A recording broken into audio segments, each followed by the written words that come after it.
Okay, so today we're like taking a deep dive into a really fascinating area Yeah, of philosophy. And literally. it's a big one. It's a big question that's been puzzling people literally for millennia. Hmm.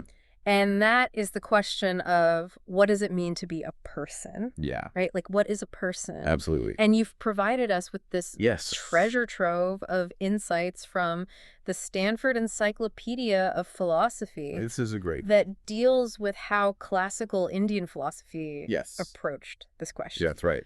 And But it's rich with. yeah, and we're hoping to sort of unpack these perspectives and Yes. explore how different schools of thought within classical Indian Yeah. philosophy Right. really grappled with this concept. Yeah. But I think it's important to mention, too, that we're not just doing like a historical survey. Yeah. We're actually looking for some enduring insights Yeah, absolutely. into the very nature of self and identity, Yeah. which I think are questions that resonate with anyone, really. Exactly. I mean, if you've ever sort of stopped and thought, what makes me me? Yeah. What is it? What is this me thing? Yeah, yeah. What underlies that? Is it something permanent? Is it something fleeting? Right. Is it just an illusion? Is there really no self at all? I mean, these are Yeah. questions that people in every culture have Yeah. grappled with. Right. And they're so central to our understanding of ourselves and our place in the world. Exactly. Yeah. And what's so fascinating is to see how these different schools of thought within classical Indian philosophy, how they approach this. Yeah. And we're going to be covering a lot of ground. We're going to be going all the way from, starting with the Vedic conceptions as Mhm. presented in the Upanishads and moving through the major schools like Vedanta, Yes. Sakya, Yoga, Nyaya, Vaishika, Mimamsa. Hmm. We're also going to get into Jainism Yes. and different schools of Buddhism, the Pudgalavadins, Abhiharma, Mhm. Madhyamaka, uh, and, of course, we can't forget the materialist Carvakas, right? Right. A very different perspective. Yeah, who had like a totally different view of the whole thing. Exactly. Yeah. Yeah. So, And I think I guess just to sort of frame it too a little bit, Yeah. what's I think illuminating about this deep dive is, we often look at personal identity, especially in modern Western philosophy, through the lens of like consciousness and Yeah. our physical being and sort of those two things. But classical Indian philosophy's understanding of personhood Right. was really kind of, Yeah. it was tied into their quest for liberation from suffering, Absolutely. from this idea of sasura, the cycle of death and rebirth. Yes. Exactly. And so their understanding of what a person is Mhm. was really crucial to their path to moksha, to Right. liberation, right? Yeah. So I think if we keep that in mind as we go along, it kind of gives us a slightly, It provides context. yeah, a context that I think is helpful. Yeah, definitely. Yeah. So I think a good place to start would be with the Vedic conception. As presented in the Upanishads. Yes. Right. Like these ancient texts are really foundational Absolutely. to many Indian philosophical traditions. That's right. And the core concept that I see emerging kind of right at the beginning Yeah. is this idea of the Atman. The Atman, yes. Right. Yeah. Which is often translated as the self or the soul. Yeah. What's the core idea behind this Atman? Well, I think for the Upanishads, they really emphasize the Atman as the very essence of an individual. It's this pure, unchanging subject of experience Yeah. that's distinct from all of our kind of fleeting thoughts and emotions and even our physical body. Okay. And I think one of the best descriptions, comes from Yajnavalkya Okay. in the Bahadar-Anyaka Upanishad, where he says, it is not coarse, not fine, not short, not long, not attached, not bound, not disturbed, not suffering, no injury. Right. And you get this sense that it's almost like a silent witness at the core of our being. Right. That's observing all of these changes that are happening, but is not itself affected by them. Yeah, like the unseen seer, the unheard hearer, the unthought thinker, right? Exactly. It's like this fundamental self that transcends sort of the everyday fluctuations of our existence. That's right. But then the Upanishads also talk about persons Yeah. as being active participants in the world, Mhm. right? Like as agents who perform actions Yes. and experience the consequences. Exactly. So how do those two ideas fit together? Yeah. So this is a key point because on the one hand, you have this idea of the Atman as this pure, unchanging self. Yeah.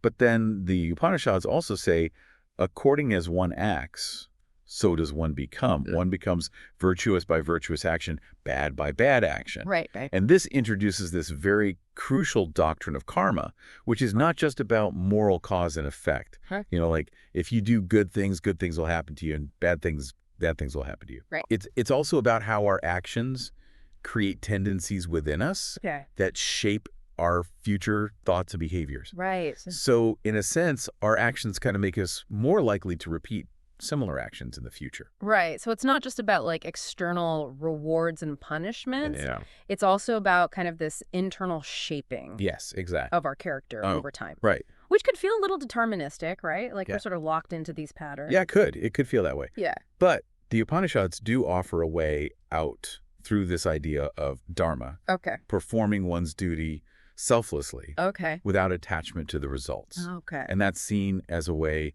to kind of break free from those negative cycles and cultivate more positive tendencies. Right. So there is this element of free will within the framework of karma. Exactly.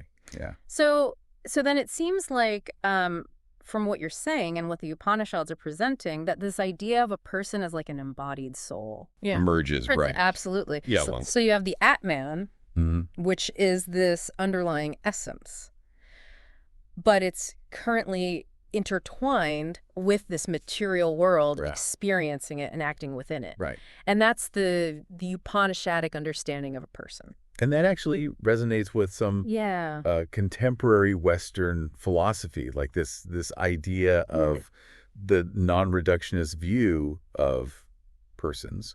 The idea that, our existence isn't just reducible to like physical continuity or psychological continuity, that there's this like fundamental enduring entity. Yeah, like a Cartesian ego. Yeah. I mean, Parfit talks about this, and that would definitely be an example of this. Right. So the Atman, as conceived in the Upanishads, would be like a prime example of this kind of entity. Yes. Yeah. Okay, so we have this sort of foundational understanding, and then we see kind of more specialized schools of thought emerging from this. Yeah. Right. And I think a good place to start with that would be what we might call like the spiritual conceptions of the person. Okay. And among those, Vedanta, specifically Advaita Vedanta, presents, I think, really radical idea, which is the idea of monism. The belief that only one thing really exists, which is Brahman, this ultimate reality. Right.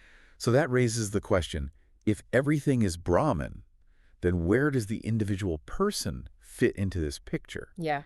Right. And that's where it gets really interesting, because according to Advaita Vedanta, the individual self, the Atman, is actually in its deepest essence identical to Brahman. Okay.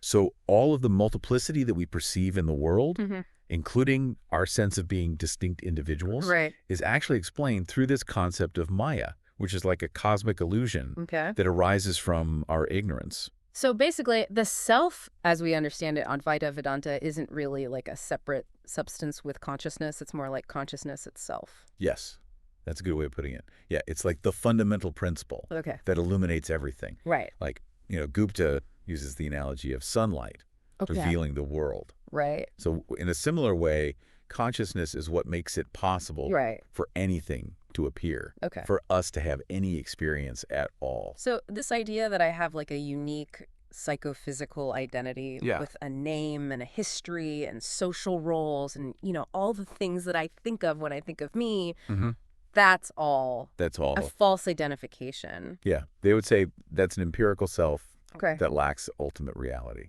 Okay. It's like they use the analogy of a wave on the ocean. Okay. The wave appears to be separate from the ocean, but it's not. Right. It's ultimately just the ocean. So our whole sense of being an individual is a cosmic misunderstanding.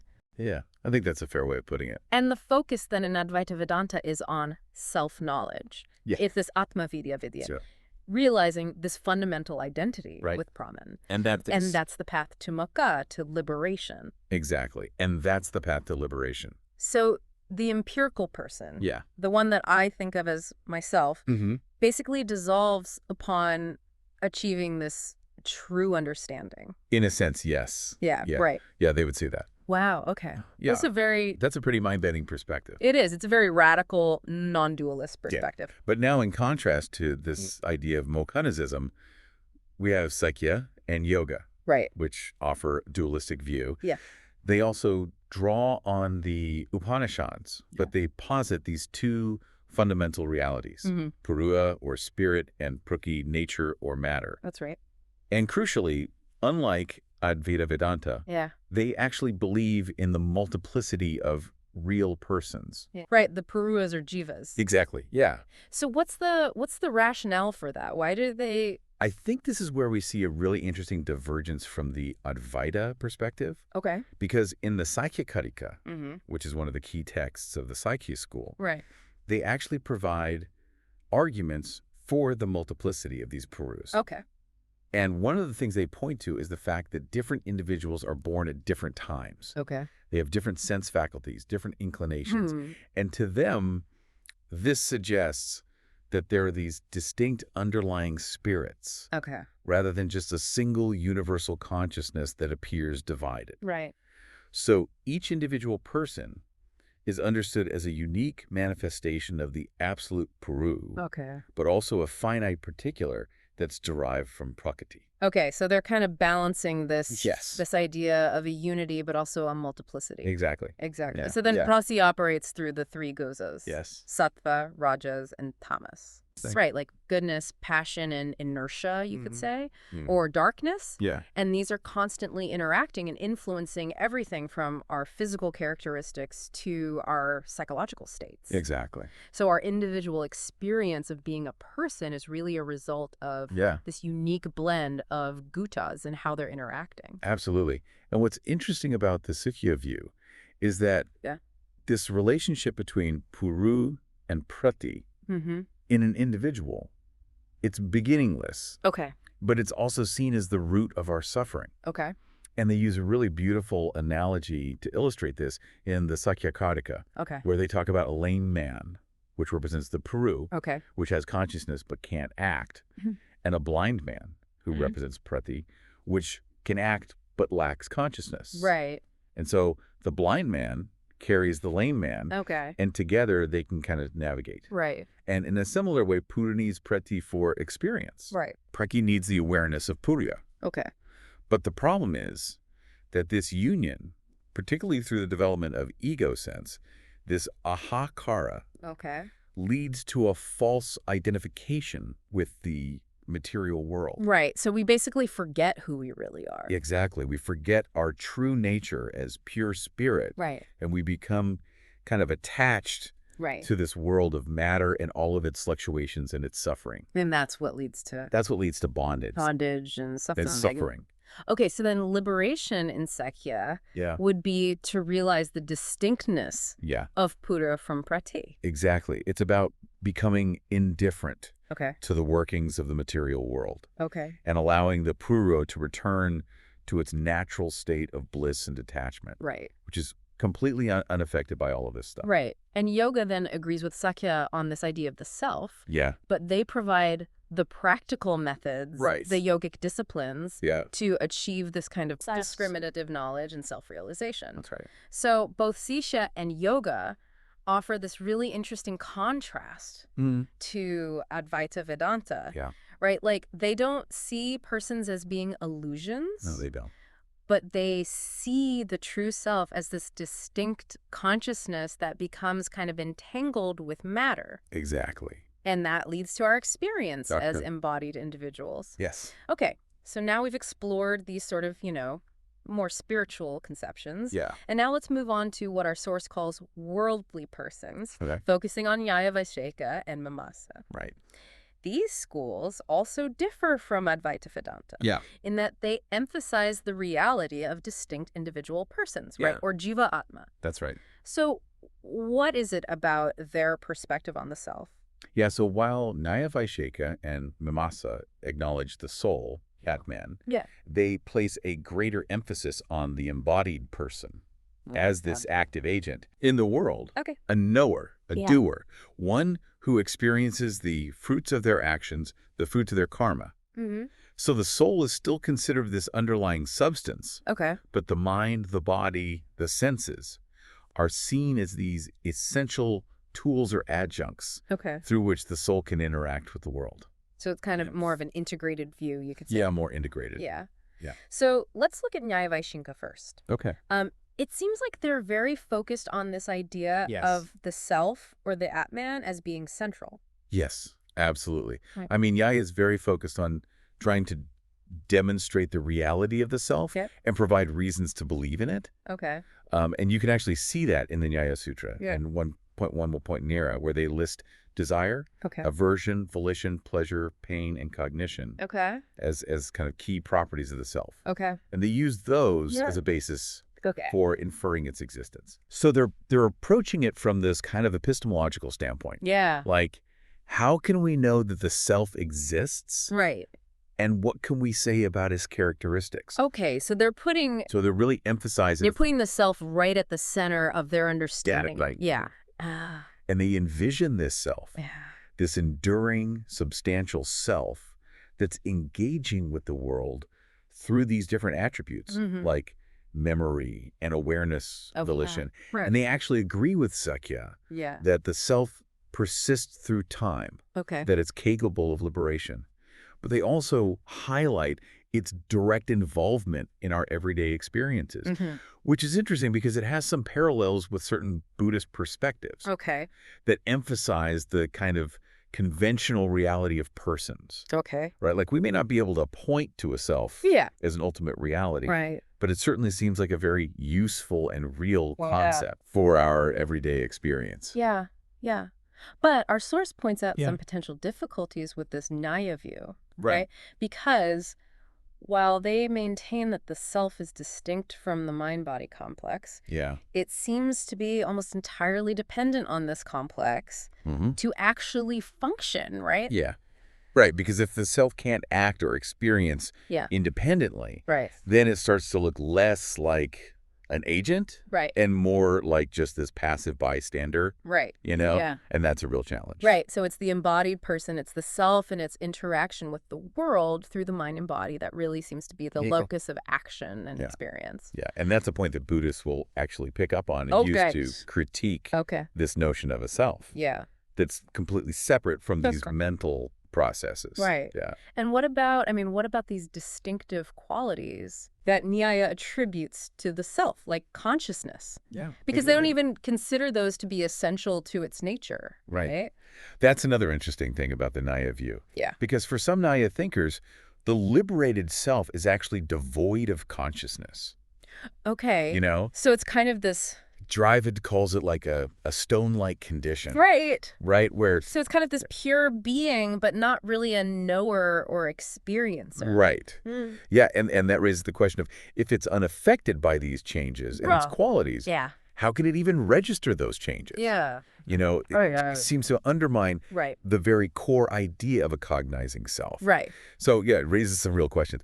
So to kind of address this, the Nyaya philosophers often employ inference as a primary means of establishing the self's existence. And the famous analogy they use is the chariot and its driver. So we infer the existence of the driver, the self, by observing the actions of the chariot, the body. But of course, that analogy has its limitations. You know. Well, because I think like Descartes would argue that the connection between mind and body feels far more intimate and integral than... Yeah, exactly. It's not like a sailor in a ship. Or even a driver in a chariot. You know. It's much more, the mind and body seem much more intertwined. So the Nyaya self can seem a little detached in a way. It can. And struggles to really... fully account for our lived experience as embodied beings. It seems like they're faced with a dilemma where they either need to reconceptualize the self as being more intrinsically connected to its qualities and capable of change, or they need to shift their focus to the embodied person as the true agent in the world. All right, so now let's consider Mimamsa. Their main concern is the interpretation of the Vedas, right? To provide guidance for ritual practices and understanding Dharma. And they also affirm a true self that endures through time, that's distinct from the body and mind. So how does their understanding of worldly persons kind of come into play here? Well, although Mimamsa doesn't offer these big explicit discussions on the nature of personhood in isolation, What's interesting is that their focus on ritual and dharma inherently presupposes this understanding of the person as an embodied being who is capable of performing those rituals, of adhering to dharma, and of experiencing the karmic consequences of their actions. They even have this concept of the eligible person, or the adhikara, who is qualified to perform specific Vedic rituals. And that eligibility is determined by things like social class and material resources and the capacity to understand Vedic injunctions. So their idea of a person is very much rooted in this earthly existence, in its social structures, responsibility. Yeah, so it's very much grounded. Yeah, very grounded in that reality. In that reality, yeah. Okay, and then the Fadia school of Mimamsa, yes, and in particular the philosopher Kumarila, yes, he offers a fascinating perspective. Yeah. He argues that the self can undergo real transformations, like experiencing pleasure and pain while still retaining its numerical identity over time. And he uses the analogy of gold, which can be, molded into various ornaments, but it's still the same gold. So it's a way of trying to reconcile this idea of an eternal, unchanging self with the reality that we do experience change and suffering. But even for them, they still seem to have this tension between the Vedic assumption of a separate unchanging soul and the practical reality of an embodied agent that can actually know and act and experience the world. Yeah. Okay, so we're seeing a lot of different approaches here to this question of what is a person. So now let's move into the unorthodox conceptions. Starting with Jainism. Yes. They present this dualistic view with jiva, living souls, and ajiva, non-living matter, which has some similarities with the Sakhya view. How do they conceive of persons within this framework? Well, so the Jainas describe the self, the jiva, from two perspectives. There's the nominal perspective, which is pure consciousness, immaterial, formless. And then there's the phenomenal perspective, which is the life force, or prana, that is currently intertwined with the jiva manifesting in these various life forms, including humans.